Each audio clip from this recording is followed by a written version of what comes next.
नमस्कार दोस्तों, मैं हूं सुबीर और आप देख रहे हैं हमारे चैनल नॉलेजेस। हेलो फ्रेंड्स, ऐसे बहुत कम लोग हैं जो बचपन में पढ़ाई करने के लिए पेरेंट्स से ताने ना सुना हो। अगर पेरेंट के मूड अच्छा होता तो बोलते, अच्छे से बोलते, मना के बोलते बेटा पढ़ाई कर लो।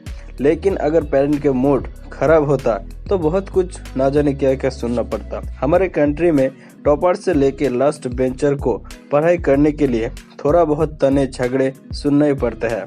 लेकिन बचपना कटने के बाद एक टाइम ऐसे आते हैं कि हम खुद ही ना चाहते हुए भी पढ़ाई करने लगते हैं, और जो भी अपनी इच्छा से पढ़ाई करते हैं, खुद को स्टडी करते हैं, वो लोगों को एक टाइम के बाद एक अच्छे खासे इनकम करने का जॉब यानी नौकरी मिलते हैं। लेकिन बहुत सारे लोगों को नहीं मिलते हैं। दोस्तों, हम सभी जानते हैं पढ़ाई करने में बहुत सारे फॉर्मूला पढ़ना होता है, बहुत सारे नोट पढ़ना होता है जो एग्जाम के लिए बेसिकली होते हैं। लेकिन क्या एजुकेट होने के लिए सच में बहुत सारे नोट या फॉर्मूला एग्जाम के लिए याद रखना जरूरी है? Business icon and best seller author Josh कॉपमैन उनके एकेडमी में पढ़ाई कंप्लीट किए थे। टेक्नोलॉजी में पढ़ाई में वो बहुत अच्छे थे और डिग्री कंप्लीट करने के बाद उन्हें जॉब लगते हैं इंटरनेशनल प्रोक्टर एंड गैम्बलिंग कंपनियों में। वहां पर काम करने के समय उन्होंने देखा कि उनके कॉलीग और जो हाई पोस्ट पे है वो सभी लोग कॉलेज या बड़े बड़े यूनिवर्सिटी में MBA डिग्री किए थे। ऑथर और एक बात नोटिस किए थे कि अगर कभी बड़े कोई बिजनेस उनको स्टार्ट करना है तो श्योर उनको मार्केटिंग और बिजनेस के बारे में अच्छे खासे नॉलेज होना चाहिए। तब से मार्केटिंग और बिजनेस के लिए उनके दिमाग में सवाल घूमते थे। इसीलिए उन्होंने पहले सोचा कि उन्हें भी उनके कॉलेज के जैसे एक अच्छे यूनिवर्सिटी या इंस्टीट्यूट से MBA डिग्री करना चाहिए। लेकिन कुछ रिसर्च करने के बाद उनको समझ में आया कि कॉलेज या यूनिवर्सिटी में उतना अच्छे से नहीं सिखाया जाते हैं जो एक्चुअल में बिजनेस के लिए चाहिए। वहाँ पे सिर्फ लोग डिग्री के लिए जाते हैं। इसीलिए उनको लगा कॉलेज में पढ़ाई करना सिर्फ टाइम और पैसा ये दोनों ही वेस्ट होगा। इसीलिए ऑथर ने एक लाइब्रेरी से बिजनेस के ऊपर काफी सारे बुक्स पढ़ना शुरू किया। ऐसे बुक्स उन्होंने तकरीबन 100 से भी ज्यादा बुक्स उन्होंने स्टडी किया जो बिजनेस के ऊपर थे। इसके बाद उनके कॉलेज से भी ज्यादा उन्होंने बिजनेस के ऊपर नॉलेज गेन किए थे। और सबसे इम्पोर्टेंट बात तो यह है कि उन्होंने जितने बुक्स स्टडी किए थे उन्होंने देखा कि कुछ ऐसे इम्पोर्टेंट थिंग्स, ऐसे इम्पोर्टेंट स्टेप जो कि लगभग सभी बुक्स में सेम थे। फिर ऑथर ने समझा जो पॉइंट्स, जो थिंग्स, जो स्टेप वो सभी किताब में वही बिजनेस के लिए जरूरी थे। इसके बाद वो सभी इम्पोर्टेंट थ्योरी को एक साथ मिला के जॉश कॉपमैन ने the personal MBA master the art of business books लिखा है। और आज हम इस किताब के जो इम्पोर्टेंट थ्योरी है वो सभी डिस्कस करेंगे। आई होप के इस वीडियो में आप ऐसे कुछ सीखोगे जो आपके बिजनेस करने में बहुत ही हेल्प करेगी। और अगर आप बिजनेस करते हो तो इस वीडियो को आप जरूर देखिए, और अगर आप सोचते हो कि बिजनेस करने के बारे में तो आपको बधाई हो। तो आइए वीडियो में आगे बढ़ते हैं। इतने सारे बुक्स स्टडी करने के बाद जॉश कॉपमैन ने जो बिजनेस के ऊपर नॉलेज गेन किए थे वो उन्होंने एक 5 फ्रेमवर्क में डिवाइड किए थे। Number 1 value creation, number 2 marketing, number 3 sales, number 4 value delivery, number 5 finance. कोई भी बिजनेस में अगर किसी एक के भी कम होता है तो वो बिजनेस नहीं होते हैं। जिसमें वैल्यू क्रिएशन नहीं है वो हॉबी है, जिसमें मार्केटिंग नहीं है वो फ्लॉप है, जो बिजनेस में अच्छा खासा सेलिंग नहीं होता वो तो पक्का नॉन प्रॉफिट होगा, जिसमें कस्टमर के एक्सपेक्टेशन के कम वैल्यू डिलीवरी होते हैं वो स्कैम है, और जिसमें अच्छा खासा मार्जिन, अच्छा खासा प्रॉफिट नहीं होता है वो तो पक्का बंद होगा। तो अच्छा खासा बिजनेस बिल्ड करने के लिए हमारे लिए ये 5 इंपॉर्टेंट थ्योरी, 5 इंपॉर्टेंट फ्रेमवर्क समझना बहुत ही जरूरी है। तो आइए इसे एक एक करके स्टेप बाय स्टेप समझते हैं।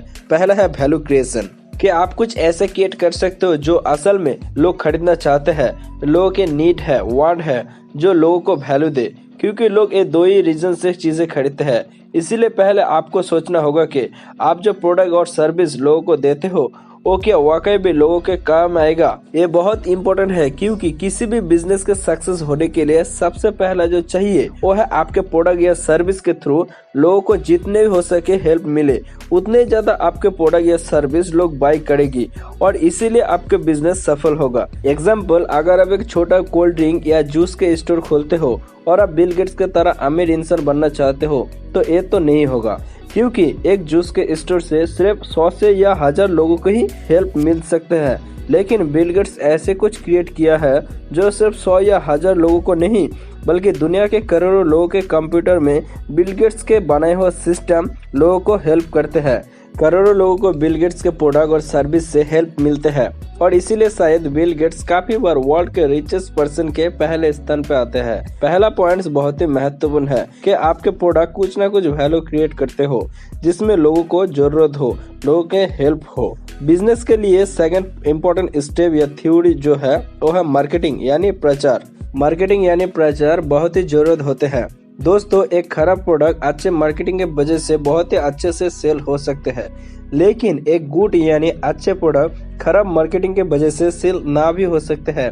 इसके कारण है मार्केटिंग। बिकॉज अगर आप एक अच्छे प्रोडक्ट बना के अगर घर में रखते हो तो ये बात तो तय है कि वो प्रोडक्ट के बारे में लोगों को पता ही नहीं चलेगा, और जो पता नहीं चलेगा वो सेल भी नहीं होगा, क्योंकि लोग वही खरीदते हैं जिसके बारे में जानते हैं। इसीलिए कोई भी प्रोडक्ट या सर्विस लोगों के सामने ले आना बहुत ही जरूरी है। आपके बिजनेस मार्केटिंग के समय एक बात ध्यान रखना पड़ेगा कि आपके प्रोडक्ट या सर्विस सही लोगों के सामने प्रचार करते हो या नहीं।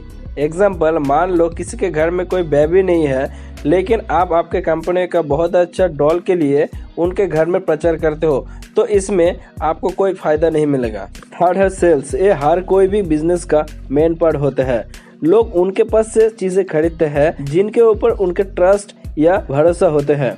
हमारे कंट्री में ज्यादातर लोग चीजें खरीदने से पहले रिलेटिव से पूछते हैं ये टीवी कैसे है, कार कैसे है, फ्रिज कैसे है, एक्सेट्रा। जैसे यूट्यूब, अमेजोन और फ्लिपकार्ट से भी चीजें का रिव्यू देखते हैं। मतलब के ज्यादातर लोग सोशल प्रूफ देखना चाहते हैं और सोशल प्रूफ ट्रस्ट से जनरेट होते हैं। तो आपके प्रोडक्ट के सेल्स करने के लिए आपको लोगों को विश्वास दिलाना होगा कि आप उनको केयर करते हो। आपको लोगों को भरोसा दिलाना होगा कि आपके प्रोडक्ट लोगों का काम आसान कर सकते हैं, तब भी लोग आपके प्रोडक्ट खरीदेंगे। बिजनेस के लिए फोर्थ पॉइंट है वैल्यू डिलीवरी। मतलब कि आप अपने कस्टमर के मतलब उन्होंने जो सोचा है उससे ज्यादा जब आप डिलीवरी कर दोगे तो वो खुद ही आपके एडवर्टाइजर बन जाएंगे, वो खुद ही आपके बिजनेस का मार्केटर बन जाएंगे। मतलब वो प्रोडक्ट या सर्विस लोगों को अच्छे तरीके से देना जिससे आपका कस्टमर सेटिस्फाइड रहे, क्योंकि आप जिन चीजों को वादा करते हो मार्केटिंग से, सेल्स के थ्रू, वो चीजें अगर आप सही से डिलीवरी नहीं करते हो तो लोगों का ट्रस्ट आपसे टूट जाएगा और आप लंबे समय तक बिजनेस पे नहीं रह पाओगे। बेसिकली वैल्यू डिलीवरी के अंदर वो सारे चीजें आते हैं जो इंश्योर करते हैं कि आपका हर एक पेइंग कस्टमर हैप्पी और सेटिस्फाइड रहे। दुनिया के हर एक बड़े बड़े बिजनेसमैन हमेशा अपने कस्टमर को खुश रखने के लिए कुछ ना कुछ करते हैं। मान लो आप कुछ ऑनलाइन स्टोर से ऑर्डर किए हैं और उसमें टाइम लिए है 5 दिन का जो आपके तक पहुंचने के लिए चाहिए, लेकिन सिर्फ 2 दिन के अंदर प्रोडक्ट या पार्सल आपके पास पहुंच जाते हैं, देन आप बहुत अच्छा फील करते हो। लेकिन अगर इसके पूरे उल्टे हुए तो जैसे 5 दिन के जगह पे 10 दिन समय लिया, या फिर जोमेटो में फूड ऑर्डर दिए हैं आप और वो 30 मिनट के जगह पे 2 घंटा लगा, देन वो ऑनलाइन स्टोर से नेचुरली आपके विश्वास टूट जाएगा। इसीलिए टाइम के बहुत पहले ना हो, लेकिन उस टाइम के अंदर जो टाइम कस्टमर को बोला गया है उस समय के अंदर ही प्रोडक्ट या पार्सल डिलीवरी करना है। मतलब आपके बातों से काम में मिलना चाहिए। इसके बाद बिजनेस के लिए जो लास्ट स्टेप है वो है फाइनेंस। मतलब आपके लास्ट में ये बात को हमेशा ध्यान रखना पड़ेगा कि आपके बिजनेस का कैश फ्लो सही हो। पैसा आने का फ्लो पैसा जाने का फ्लो से हमेशा ज्यादा होना चाहिए, तभी आपका बिजनेस ग्रो कर सकेगा। दोस्तों, पहले का 4 फ्रेमवर्क जितने भी अच्छे क्यों ना हो, एंड में आपको अगर प्रॉफिट नहीं मिला तो वो बिजनेस बहुत जल्दी बंद हो जाएगा। ऑथर हमें बताते हैं कि आपके प्रोडक्ट या सर्विस को एक ऐसे लेवल पे ले जाना चाहिए जैसे कि सेम कॉस्ट के अदर्स प्रोडक्ट्स से थोड़ा ज्यादा कॉस्ट होने में कोई भी दिक्कत नहीं होगा आपके कस्टमर को। ये सारे 5 फ्रेमवर्क दिमाग में रखकर ऑथर ने बिजनेस के लिए एक बात बताई है। उन्होंने बोला है बिजनेस वो है जिसके थ्रू आप सच में लोगों के लिए ऐसे कुछ प्रोडक्ट या सर्विस क्रिएट करते हो जिसके लिए लोग पे करने में रेडी होते हैं। पे करने के बाद कस्टमर्स प्रोडक्ट या सर्विस से कस्टमर से हैप्पी होते हैं या सेटिस्फाइड फील करते हैं। दोस्तों, ये थे 5 प्रिंसिपल जो एक बिजनेस को ग्रो करने में और उसे सक्सेस होने में बहुत जरूरत होता है, जो हम जोश कॉपमैन की किताब द पर्सनल MBA में से बताए हैं। ये किताब बिजनेस के लिए बहुत ही महत्वपूर्ण है, तो आप बिजनेस करना चाहते हो तो इस किताब को जरूर पढ़िए। अगर ये वीडियो आपके लिए थोड़ा भी हेल्पफुल हुए तो वीडियो को लाइक करें और कमेंट करके हमें बताएं आगे किस टॉपिक या किस बुक के बारे में आप जानना चाहते हैं।